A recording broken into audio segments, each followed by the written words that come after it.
mission of promising eternal life, please tell me the secret of the portal. Listen carefully, Gilgamesh. I will tell you the story of the Great Flood. The God decided to destroy humanity with the great flood, but Ea, the God of wisdom, warned us of not fishing. Put not fishing. Build a large boat, save your family, and all the animals in the world. I will follow your command. Of not fishing, build the boat and prepare for the hand of disaster.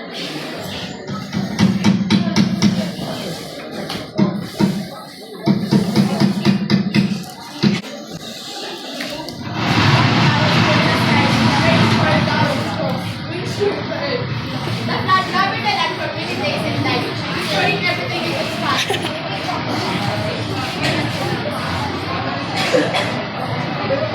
The storm is fierce. The water rises higher and higher. For many days and nights, the flood swept up the whole world. May the God bless us until the storm ends. At the last, the waters began to recede and came to rest. To find out if the waters had gone down or the fisher made his bird. I will send out the dove. The dove returned because he found no place to land. Now I will send the swallow. Finally, the swallow also returned. Finally, I will send the raven. The raven did not return, showing that on the dry land it had a cluster.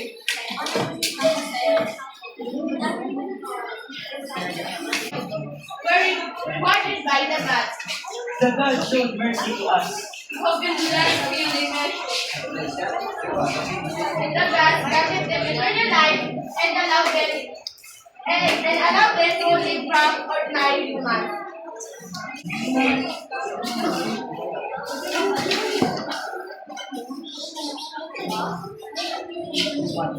Gilgamesh, if you wish to overcome death, first, prove yourself. Stay away for 6 days and 7 nights. Gilgamesh tried his best, but they quickly overcame him. I also close my eyes for a moment. You have slept much longer than you realize. If you cannot conquer sleep, how you can conquer death? Gilgamesh had built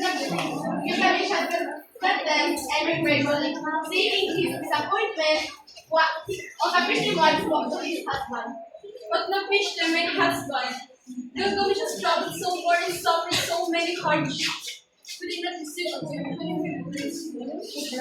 You are right, Gilgamesh. Not right. There is a plant at the bottom of the sea. It has the power to restore the A plant that soars you, I will find it. So he dove into the waters and found the sun. I find it. I will bring this back to Uruk and share with my people. May your journey Gilgamesh, use this gift decisively. As Gilgamesh traveled home, he sat beside a pool to rest. While he was bathing, as they slurred the plant and soil.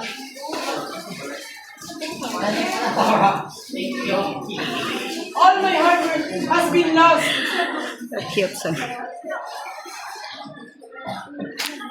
Gilgamesh realized that eternal youth was not meant for humans. I will gain wisdom. Gilgamesh returned to Uruk, understand that a person's legacy and achievements are what of Uruk, Gilgamesh lost his job and jumped equally fell into the underworld. He was sad and devastated because they were precious to him. Oh no! I lost my drum and drumstick. How can I get them back? Don't worry, my friend. I will be the one who promised the land and retrieve them for you. But before you go, listen to my instruction. First, do not wear videos, and do not make noise, and do not attract attention if you don't want your spirit will trap there forever. I understand. I will get it.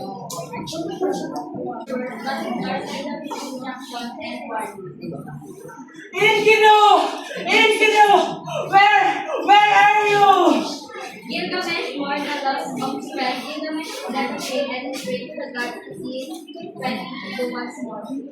Great gods and goddess, please allow me to see my friend once more. The gods take pity on Gilgamesh and allow his spirit to return. I claim the land below. Tell me, what is like life after death? The ones who are remembered will find comfort, but those who are forgotten live in sadness and suffer in loneliness. So even after death, your legacy and memories remains important. Yes, the needs and the love of others remain important only. So even though deeds and memories leaves us all. Before I go to the marriage, remember this lesson. Treasure life because does not last forever. The spirit slowly brings in his spirit after the other world when Gilgamesh reflected on what was there. He understood that while humans cannot escape death, they can achieve greatness through their actions and memories in this reality.